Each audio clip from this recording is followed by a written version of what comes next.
नमस्कार। विगत प्रश्न पत्रों के प्रश्नों के विश्लेषण की सीरीज में आपका स्वागत है। हमने 3 टॉपिक शिक्षा मनोविज्ञान के कंप्लीट कर लिए हैं। फर्स्ट ग्रेड यानी कि स्कूल लेक्चर के जो 2016 के पेपर थे उनमें से आज है चौथा टॉपिक, किशोर अधिगमकर्ता का प्रबंधन, जिसमें मानसिक स्वास्थ्य और समायोजन की युक्तियाँ। लेकिन अगर 2016 का पेपर देखा जाए तो इसमें से केवल आपको यह पता है कि मानसिक स्वास्थ्य क्या है और समायोजन क्या है, तो आप लगभग 90% क्वेश्चन अटेंड कर सकते हैं और एकदम करेक्ट भी। कुछ फैक्चुअल क्वेश्चन आएंगे 2 या 3 और सामाजिक युक्तियों से मुश्किल से एक आध सवाल आएगा। तो चलिए शुरू करते हैं पहले सवाल से। किशोरों की मानसिक अस्वस्थता से शैक्षिक संस्थानों में क्या निदान कर सकते हैं। देखिए, मानसिक अस्वस्थता का निदान के लिए शैक्षणिक संस्थानों में क्या प्रबंध कर सकते हैं। एक तो स्वस्थप्रद वातावरण प्रदान करके, प्रभावशाली शिक्षण वातावरण प्रदान करके, आवश्यकता आधारित पाठ्यक्रम प्रदान करके। तो ये तीनों ही जो स्टेटमेंट है पॉजिटिव है मानसिक स्वास्थ्य के लिए। तो उपरोक्त सभी, बाकी के आगे के जो इतने भी क्वेश्चन है वो भी ऐसे ही करने हैं कि आपको सिर्फ क्वेश्चन से पता चल जाएगा कि स्टेटमेंट नेगेटिव चूज करना है या पॉजिटिव। ठीक है, अगला क्वेश्चन देखते हैं। अपने मानसिक स्वास्थ्य को ठीक रखने हेतु शिक्षण का दायित्व है। कक्षाओं में शिक्षण नहीं करें, ये बेतुकी की बात। शिक्षण व्यवसाय के प्रति निष्ठावान ना हो, बेतुकी की बात। व्यवसाय के प्रति वफादारी यानी प्रोफेशन के प्रति वफादारी या स्वयं व्यवहार न करें। तो ये तीनों तो एकदम नेगेटिव ही है, पॉजिटिव एक ही है। और इसका जवाब भी यही होगा कि शिक्षक को व्यवसाय के प्रति वफादार होना चाहिए, इससे बच्चों का मानसिक स्वास्थ्य ठीक रहेगा। और शिक्षण बी, एक मानसिक रूप से स्वस्थ व्यक्ति हर नई परिस्थिति को समझता है और मानसिक रूप से स्वस्थ व्यक्ति क्या करता है, अच्छी प्रकार समायोजित होता है। कहीं भी समायोजित नहीं होता है, गलत स्टेटमेंट। समाज में अव्यवस्था उत्पन्न करना है, गलत स्टेटमेंट। किसी भी, अब आपको जब एक स्टेटमेंट पता है तो आगे की चेक ही नहीं करना, क्योंकि चारों में से एक सवाल करना है। किसी भी परिस्थिति को नहीं संभाल सकता। तो अभी तक जितने भी क्वेश्चन पढ़े हैं उसके लिए आपको तो बुक ही नहीं पढ़नी पड़ेगी, ये कॉमन सेंस के क्वेश्चन है। इसलिए आपको किस पर ज़्यादा डिपेंड रहना है, उसी प्रकार मैं आपके लिए क्वेश्चन सोल्व कर रहा हूँ उस हिसाब से जैसे कि स्टूडेंट को करना चाहिए, ना कि मैं एज ए टीचर बता रहा हूँ।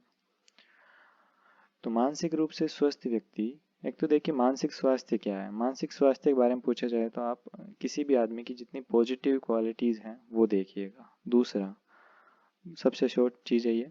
दूसरा है समायोजन। समायोजन का मतलब होता है कि आदमी अपने बाहरी वातावरण से कितना समायोजन करता है, मतलब उनके कितना अनुकूल रहता है और कितने बाहरी वातावरण को अपने अकॉर्डिंग अनुकूल पैदा करता है उनको। बस ये 2 चीज़ें याद रखनी है। एक मानसिक सशक्त व्यक्ति निम्नलिखित में से कौन सा व्यवहार प्रदर्शित करेगा। अभी देखना, वापिस आपको पॉजिटिव चीज़ ढूंढनी है इनमें। दूसरों की गलतियां बताना, ये तो एक नेगेटिव चीज़ है। स्वयं की गलतियों को सुधारने का तरीका ढूंढना, ये पॉजिटिव चीज़ है। दूसरों की कमजोरियां ढूंढना, और इनमें से कोई नहीं। और देखिए वापिस आते हैं, मानसिक सशक्त व्यक्ति, ना कि स्वस्थ कहा है। सशक्त मतलब अब आप प्रो लेवल पर हो, मतलब आप कमजोरियां ढूंढना ये बहुत निकृष्ट काम है, इनमें से कोई नहीं, ये तो होगा ही नहीं। स्वयं की गलतियों को सुधारना, ये ज़्यादातर जो कमज़ोर लोग होते हैं वो करते हैं कि हम सिर्फ खुद की ही गलतियां सुधारते हैं, आगे को किसी की गलतियां बताते नहीं हैं। तो दूसरों की गलतियां बताना एक पॉजिटिव स्टेटमेंट है, ना कि एक नेगेटिव स्टेटमेंट। इसलिए गलतियों और कमजोरियों में ये फ़र्क है कि कमजोरियां नेगेटिव बताती है और गलतियां जिनमें सुधार किया जा सकता है, लेकिन कमजोरियों में सुधार नहीं किया जा सकता। एक मानसिक रूप से स्वस्थ व्यक्ति सक्षम है, आसानी से समायोजित होता है, संतुष्ट प्रद रूप से सहयोग देता है, हमेशा खुश रहने की कोशिश करता है। तो उपरोक्त सभी, तो अभी तक जितने भी क्वेश्चन आए मुझे उनमें समझाने की कोई ज़रूरत नहीं है। आगे का क्वेश्चन देखते हैं। किशोर मस्तिष्क मानसिक संघर्ष से भरा है, परिणाम स्वरूप वह ग्रस्त होगा। किससे भरा है? मानसिक संघर्ष से। तो किससे ग्रस्त होगा? मानसिक संघर्ष से ही ग्रस्त होगा। तो ये तो साइकोलॉजी का ही क्वेश्चन नहीं है, ये तो आपकी ये देख रहा है भाषा कितनी अच्छी है, भाषा की समझ। अगला क्वेश्चन देखते हैं। किशोरावस्था खुशी रहित समय क्यों है? किशोरावस्था में लोग खुश कम क्यों रहते हैं? क्योंकि किशोरों की आवश्यकता सबसे भिन्न होती है। शारीरिक परिवर्तन से उनमें नए अनुभव और नई आवश्यकता महसूस होती है। किशोर महसूस करते हैं कि लोग उन्हें नकार रहे हैं। तो ये तीनों ही स्टेटमेंट सही है, उपरोक्त सभी। इन कारण से किशोरावस्था में व्यक्ति खुश नहीं रहता। कौन सा संतुलित समायोजन का क्षेत्र नहीं है? अच्छा शारीरिक स्वास्थ्य ये समायोजन का क्षेत्र है। सामूहिक संतुलन यह भी समायोजन का क्षेत्र है। कार्य कुशलता यह भी समायोजन का क्षेत्र है। लेकिन अवधान की मांग ये समायोजन का क्षेत्र नहीं है। अब आपको अवधान की मांग का पता भी ना हो फिर भी आप कर सकते हैं कि ये तीनों चीजें तो जरूरत है समायोजन की, एक ही है जो समायोजन की नहीं है। मानसिक आरोग्यता के विज्ञान को आरंभ करने का श्रेय दिया जाता है। यह क्वेश्चन है फैक्चुअल। तो मतलब अगर आपने नहीं पढ़ी है बुक तो इसे आप नहीं कर सकते। तो मानसिक आरोग्यता के विज्ञान को आरंभ करने का श्रेय दिया जाता है C.W. बियर्स को। मानसिक स्वास्थ्यरो अर्थ है वास्तविकता सो पर्याप्त सामंजस्य स्थापित करने की योग्यता और कथन है। और भी फैक्चुअल क्वेश्चन है, आपको डेफिनेशन कभी किसी की पढ़ी नहीं है तो आप इसे नहीं कर सकते। तो यह है लेडेलरो, मतलब लेडेल का है, और वो तो राजस्थानी भाषा में हम पीछे लगाते हैं। अगला प्रश्न देखते हैं। समायोजन की समस्या के क्या कारक हैं? समायोजन किन कारकों के द्वारा समायोजन प्रभावित होता है और नकारात्मकता की ओर बढ़ता है, उसमें समस्या पैदा होती है? तनाव के कारण, दुश्चिंता के कारण और कुंठा के कारण। तीनों के कारण ही समायोजन में समस्या उत्पन्न होती है। प्रतिरक्षा प्रक्रिया क्या है? इस प्रकार का पहला क्वेश्चन आया था जिसमें आप किसी भाषा चेक कर रहा था, तो यहाँ पर भी यही है। प्रतिरक्षा क्या है? प्रतिरक्षा है व्यक्तित्व का रक्षा कवच। प्रत्यक्ष विधि, न्याय संगत, तार्किक, चेतन व्यवहार, इनका प्रतिरक्षा से कोई लेना देना नहीं है। अगला सवाल देखते हैं। निम्नलिखित में से कौन सा कथन मानसिक स्वास्थ्य के विषय में सही नहीं है? अब आपको नेगेटिव चीज ढूंढनी है। व्यक्तित्व की पूर्ण और संतुलित क्रियाशीलता है प्रक्षेपण और प्रतिक्रिया का निर्माण करना। तो ये इन एग्जाम में बार बार ये क्वेश्चन आता है, तो आप इसका ध्यान रखना। प्रक्षेपण और प्रतिक्रिया का निर्माण करना मानसिक स्वास्थ्य के लिए सही भी नहीं होता, ये समायोजन में समस्या पैदा करता है। आप प्रतिक्रिया निर्माण करते हैं हर चीज के, या प्रक्षेपण का मतलब अवलोकन करते हैं या उसी के अनुरूप ढलने की कोशिश करते हैं, और प्रतिक्रिया में उसके विपरीत, तो दोनों चीजें गलत है। तनाव, अंतर्द्वंद और हताशा को कम करना, इससे समायोजन बढ़ता है, मानसिक स्वास्थ्य ठीक रहता है। जीवन की वास्तविकताओं को स्वीकार करने और सामना करने की योग्यता, इससे भी मानसिक स्वास्थ्य ठीक रहता है। संपूर्ण व्यक्तित्व की पूरी एवं संतुलित क्रियाशीलता को मानसिक स्वास्थ्य कहते हैं। यह परिभाषा किसकी है? यह है इसी एग्जाम में 2 बार क्वेश्चन पूछा गया है, सेम फिजिक्स में भी पूछा गया है और आगे देखेंगे इकोनॉमिक्स में भी पूछा गया है। यह है हेडफील्ड। ये क्वेश्चन भी फैक्चुअल है। तो जहां जहां मैं फैक्चुअल लिख रहा हूँ उनका मतलब है आप बिना पढ़े तो ये क्वेश्चन कर ही नहीं सकते, आपको अच्छे से पढ़ा हुआ होना चाहिए क्योंकि ये डेफिनेशन से रिलेटेड है। तो अभी तक हमने 3 क्वेश्चन देखे हैं, तो एक डेफिनेशन का, एक मानसिक आरोग्यता के जनक कौन है, और एक ये। अगला प्रश्न देखते हैं। ऐसी सुरक्षा प्रक्रिया जिसके अंतर्गत कोई व्यक्ति अपने विचारों, क्रियाओं को दूसरे व्यक्ति के अनुरूप बनाता है, तो वह क्या है? अभी जस्ट पीछे हमने डिस्कस किया है कि ऐसी सुरक्षा प्रक्रिया जिसमें व्यक्ति अपने विचारों और क्रियाओं को दूसरे के अनुरूप बनाता है, वो है तादात्म्यकरण। देखिए, दमन और अंतःक्षेपण तो हो गए नहीं, लेकिन यहाँ पर दो वर्ड लगभग थोड़े से सेम है। प्रक्षेपण का मतलब होता है थोड़ा सा उसके अनुसार डलना, लेकिन तदात्मीकरण का मतलब तद प्लस आत्मीकरण, मतलब सेम उसके हूबहू विचारों और क्रियाओं के डालना, तो तदात्मीकरण। अगला प्रश्न देखते हैं। सामूहिक शैक्षिक मार्गदर्शन का कौन सा भाग नहीं है? अगर आपने सामूहिक शैक्षिक मार्गदर्शन के बारे में ही नहीं पता है, फिर भी अब आप देखिए ऑप्शन। समूह में अनुस्थापन, मनोवैज्ञानिक जांच समूह में प्रोफाइल बनाना, तो तीनों ही समूह से संबंधित है। लेकिन व्यक्तिगत व्यक्तिक और अध्ययन, व्यक्तिगत व्यक्तिगत अध्ययन यह पर्सनली, इसमें सामूहिक शैक्षिक मार्गदर्शन नहीं है, ये व्यक्तिगत शैक्षिक मार्गदर्शन है। तो इसका जवाब होगा सी। अगला प्रश्न देखते हैं। किशोर विद्यार्थियों का मानसिक तनाव दूर करने की कौन सी विधियां हैं? तो इन 4 विधियों को देखते हैं। प्रत्यक्ष विधि, अप्रत्यक्ष विधि, मनोवैज्ञानिक उपचार। तो ये तीनों के द्वारा ही किशोर विद्यार्थियों का मानसिक तनाव दूर किया जा सकता है। तो इसका जवाब होगा उपरोक्त सभी। मानसिक स्वास्थ्य के द्वारा एक व्यक्ति खुश तथा स्वस्थ रहता है, क्योंकि उससे मानसिक तनाव दूर हो जाएगा, हर परिस्थिति को संभाल लेता है, व्यक्ति और समाज के साथ अच्छी प्रकार से समायोजित होता है। तो इसका जवाब होगा उपरोक्त सभी का। तीनों स्टैंडर्ड पॉजिटिव है। हाँ, एक बार पीछे वाले क्वेश्चन में देखते हैं कि क्या आपको पता है प्रत्यक्ष विधि अप्रत्यक्ष विधि क्या है? तो जब आप पढ़ेंगे तो सबसे नॉर्मल दोनों चीज़ें हैं। प्रत्यक्ष विधि है कि आप डायरेक्टली अपने मानसिक तनाव को दूर करने के लिए कुछ चीज़ें अपनाते हैं, जैसे कि आप कुछ काम कर रहे हैं और वो हो नहीं रहा, तो आप उस काम को छोड़ ही देते हैं और दूसरा काम शुरू कर देते हैं। और दूसरा, अगर आपको काम कर रहे हैं उसमें प्रॉब्लम आ रही है और किसी चीज़ से प्रॉब्लम आ रही है, तो आप उस चीज़ को फोकस करके उस चीज़ को हटाते हैं, तो वो बाधा दूर हो जाती है। तो इस प्रकार ये प्रत्यक्ष विधियाँ हैं।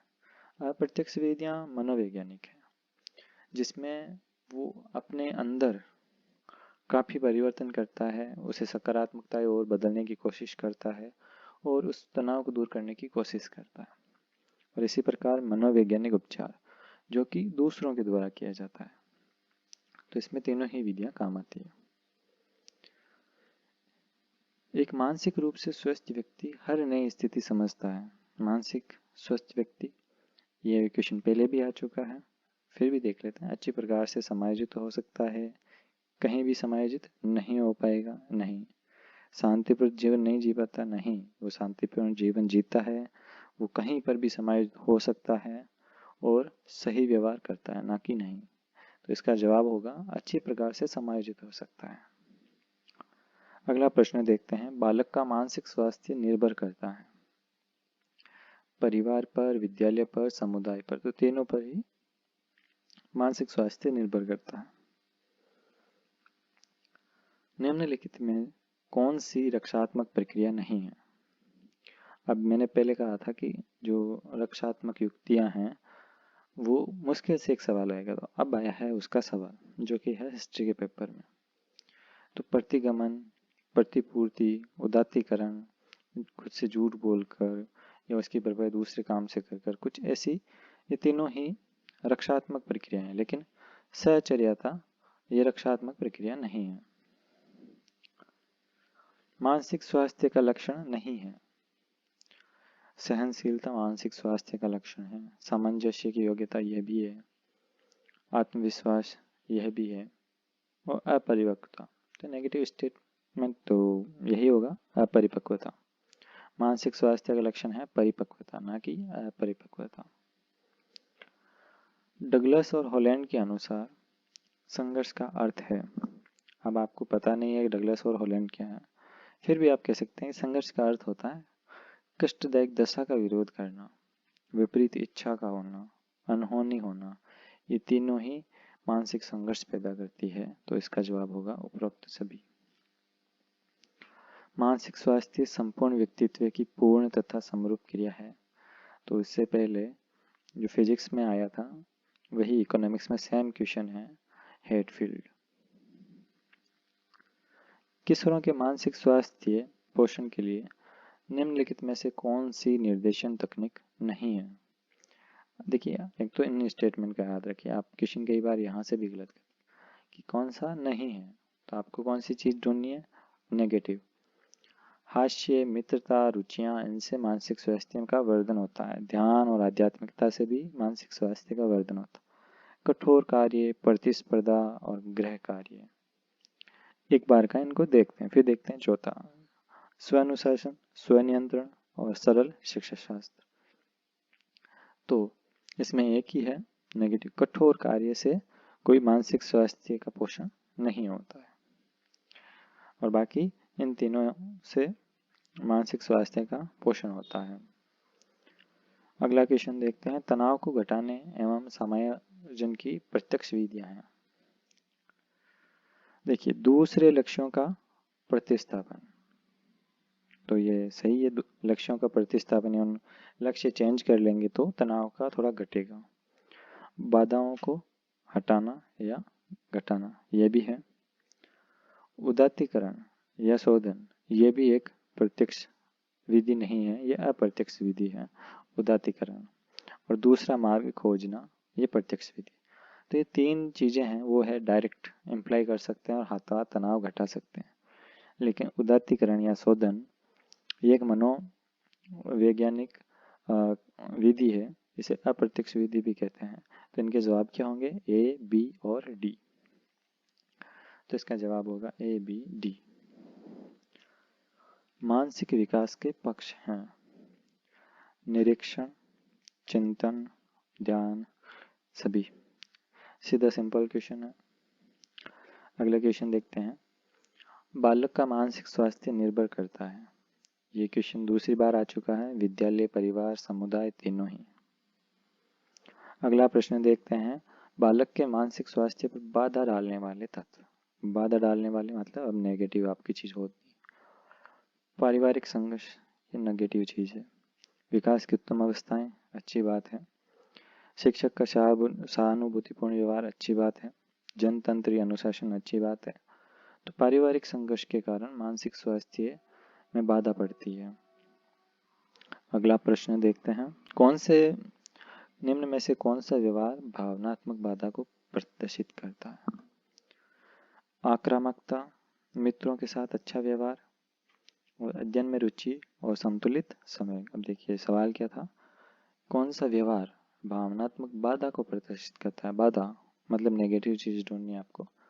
ये तीनों चीजें कोई बाधा का प्रदर्शित नहीं करती, लेकिन आक्रामकता भावनात्मक बाधा को प्रदर्शित करती है। विद्यार्थियों के अच्छे मानसिक स्वास्थ्य के लिए कौन सी व्यूह रचना उपयुक्त नहीं है? शिक्षक का सहानुभूति व्यवहार कैसे मानसिक स्वास्थ्य पर कैसा प्रभाव पड़ेगा? अच्छा। छात्रों को स्व अनुशासन के लिए प्रेरित करना, अच्छा प्रभाव पड़ेगा। निर्देशन कार्यक्रम की व्यवस्था करना, अच्छा प्रभाव पड़ेगा। अत्यधिक गृह कार्य देना, इससे नकारात्मक प्रभाव पड़ेगा। तो कौन सी व्यूह रचना उपयुक्त नहीं है? अत्यधिक गृह कार्य देना। अगला प्रश्न देखते हैं, एकांत प्रिय शर्मीले छात्रों के समायोजन हेतु अध्यापक के रूप में आप क्या करेंगे? उनको विभिन्न प्रतियोगिता में भाग लेने के लिए प्रेरित करेंगे, पॉजिटिव चीज है। विद्यालय प्रधानाचार्य को शिकायत करेंगे, ये नेगेटिव प्रभाव पड़ेगा उस पर। कक्षा के समक्ष दंड दोगे ताकि उसकी शर्मिली हटे, तो ये भी तो नकारात्मक प्रभाव डालता है उस पर। तो उपयुक्त सभी तो होगा ही नहीं, तो इसका जवाब होगा विभिन्न प्रतियोगिताओं में भाग लेने हेतु उनको प्रेरित करना ताकि वो खुलकर सामने आए। अगला प्रश्न है, कुसमायोजन से क्या मतलब है? बालक और उसके वातावरण में असंतुलन, स्वार्थी और असामाजिक होना, संवेगात्मक असंतुलन, तीनों ही नेगेटिव चीजें हैं जो कि कोई समायोजन नहीं होता है उसको इंडिकेट करती है। तो इसका जवाब होगा उपरोक्त सभी। ये सभी कुसमायोजन के लक्षण हैं।